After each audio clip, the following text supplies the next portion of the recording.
Ake siphindze sihlangane bazalwane bami egameni lika Jesu phasi kwesihloko lesithi letters to the 7 churches, but today we are looking at the letter to the angel of the church of Sardis. Ngiliphi ke bazalwane leli bandla lase Sardis?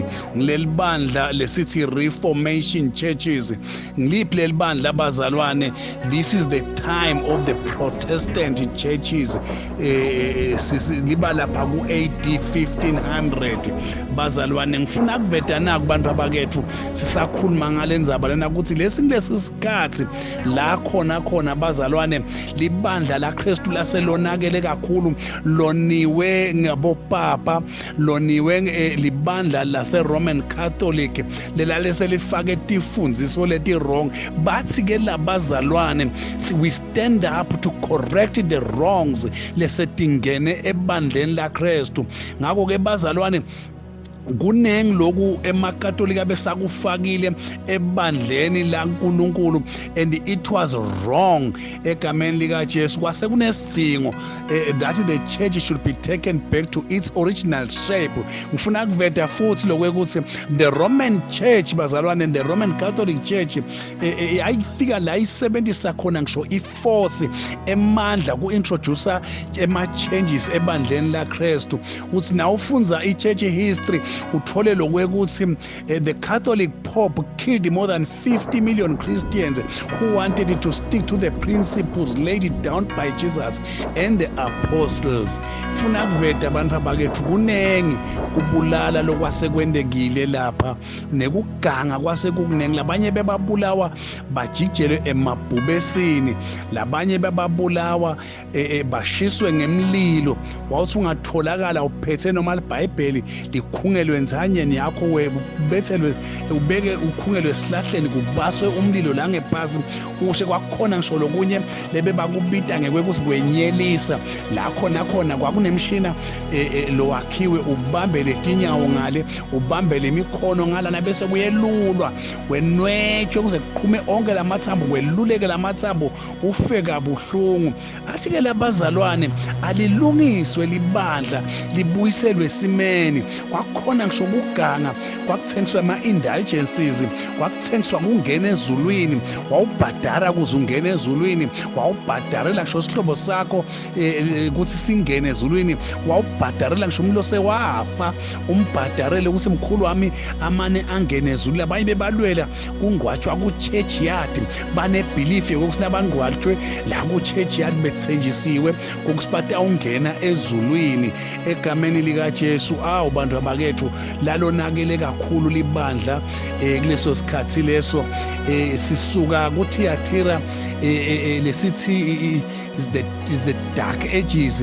Libandla lalisesimeni lesimatima kakhulu, selingena ke manje eSardis la kwase kunemonakalo lomkhulu. Phathi ke Jesu wayebethembisile baseThyatira kokuthi abanikeza the morning star, and the morning star is it brings hope for a rising sun, ukuthi at least sekutawuba ngcono manje. And vele kwabangcono because kwavuka abantu labangema reformers batolungisa libandla la Kristu, laba njengabo John Wycliffe, laba njengabo Huss, laba njengabo Jerome, laba njengabo Martin Luther, nabo Kevin, nabo John Wesley.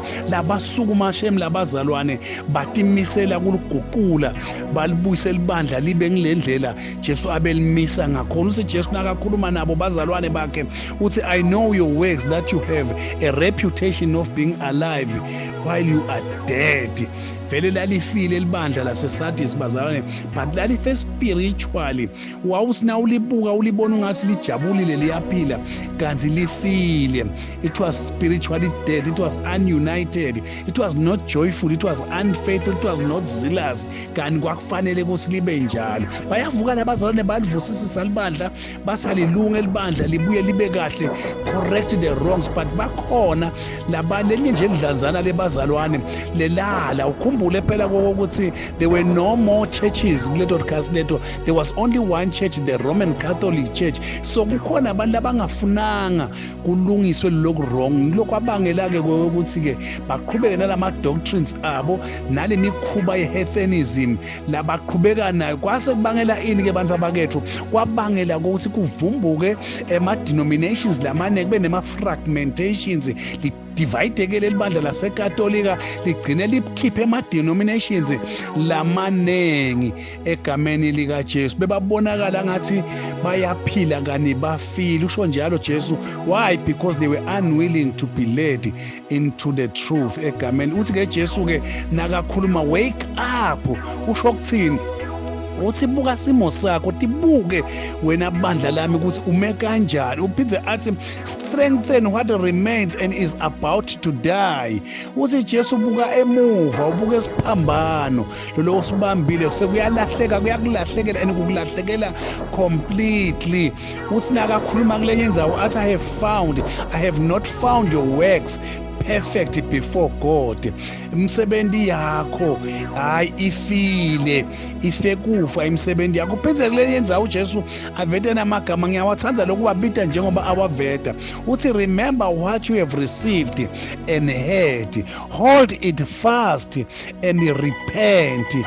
Khuthata labazalwane, phendukani nibambisise lele nako nibona khona ngasuki lenifundiswe kona lenivile.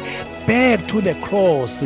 Uma ningavuki, if you don't wake up, I will come like a thief and you will not know at what time I will come to you.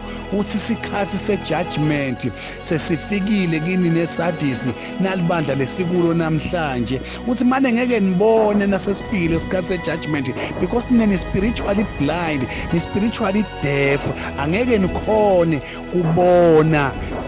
Ngiyajabula uthi Jesu uyajabula naye ngesizathu ukuthi bakhona abantu labayiphile insinziso, labanye balahleka but bayiphila nalokushumayela nje kumela. Bakhona abantu labayiphilile labayiphilako insinziso, bantu labanjengabo Zizendorf, labanjengabo Wesley nabo Luther nabo Whitefield. Ngisho nalabandleni lenkulo nanami bakhona labantu lasi Jesu nakhuluma ngabo athi nine you will walk with me dressed in white for you are worthy. Maye kumnanzi kutshelwa ngiJesu uqobo lwakhe athi you are worthy, azakhulume amagama lathi the one who is victorious will be dressed in white.